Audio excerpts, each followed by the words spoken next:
Oy be, hindi porket maganda ako sa video, filter na agad. Hindi ba pwedeng photogenic lang talaga ako?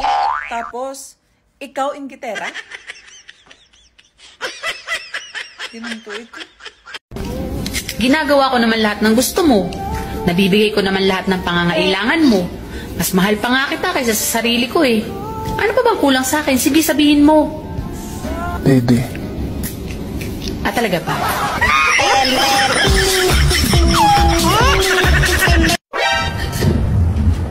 Ako lang ba yung maganda sa camera? Pero sa personal, maganda talaga. Hindi ko daw kakayanin kapag nawala siya.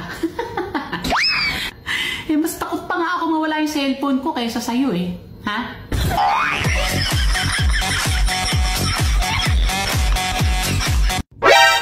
Kapag daw ang mga babae ngumingiti habang nagtitext, kinikilig yan. Pero kapag ang mga lalaki ngumingiti habang nagtitext, may niloloko na naman ang mga yan. Ako lagi